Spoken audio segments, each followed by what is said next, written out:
One nuclear warhead could erase an entire city, and Iran might be getting close. The world fears Iran with a nuclear weapon. But why exactly? When the world speaks of nuclear weapons, it whispers Iran's name with hesitation. Beneath desert soil and scientific ambition lies one of the most polarizing programs in modern geopolitics. Iran's nuclear journey began not with secrecy, but with cooperation.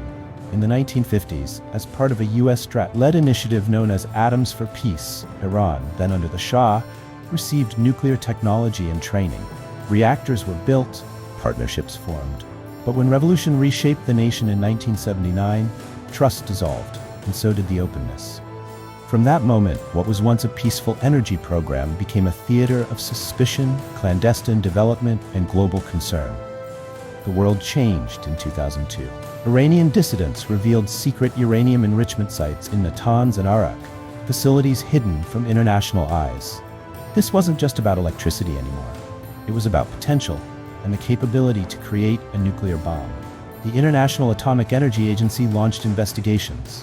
What they found: advanced centrifuge programs, unexplained uranium traces, and inconsistent disclosures shook the global stage. To many, it was a question of intent.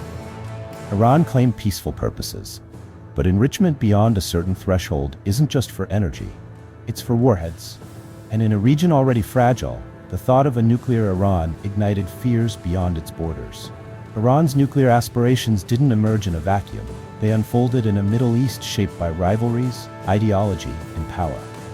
For Israel, a nation already surrounded by hostile regimes, a nuclear-armed Iran represents an existential threat.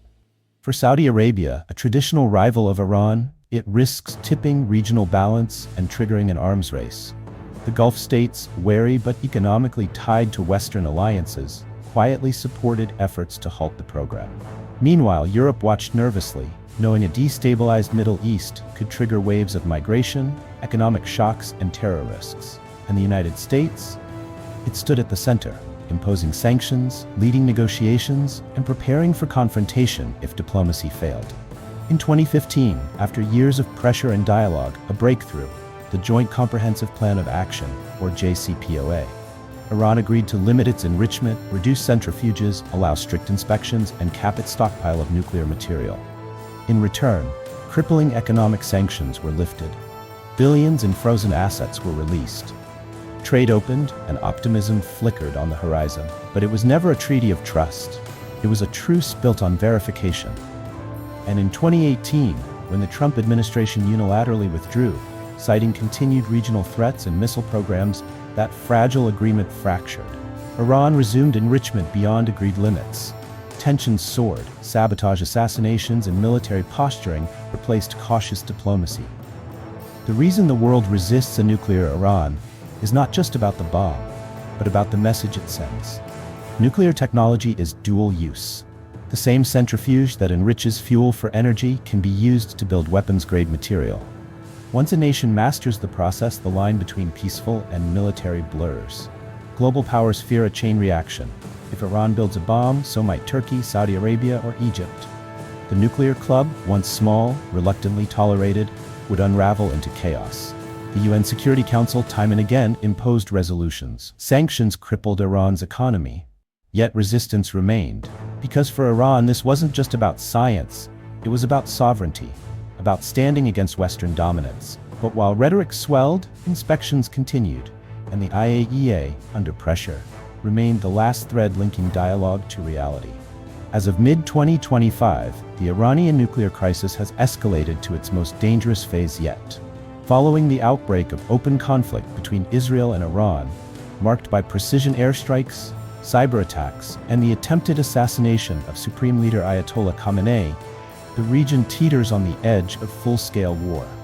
Iran's nuclear enrichment activities, now approaching weapons-grade levels, continue at an alarming pace. Western intelligence confirms that uranium stockpiles have crossed red lines previously deemed unacceptable.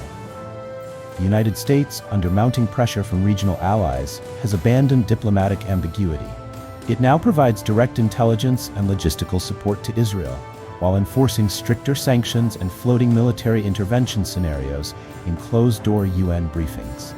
Gulf states, fearing fallout from a nuclear-armed Iran, have begun bolstering missile defense systems and initiating unprecedented defense cooperation with NATO. Meanwhile, Iran's influence in Iraq, Syria, Lebanon, and Yemen has intensified, raising fears that a nuclear umbrella could embolden Tehran to act with greater impunity across the region. The weaponization question is no longer theoretical, it is imminent. Despite Tehran's repeated claims that its nuclear program is for peaceful energy and medical purposes, the international community no longer trusts rhetoric. Trust is now measured in centrifuge capacity, IAEA access, and time to breakout estimates. And in 2025, the world has less time and fewer choices than ever before.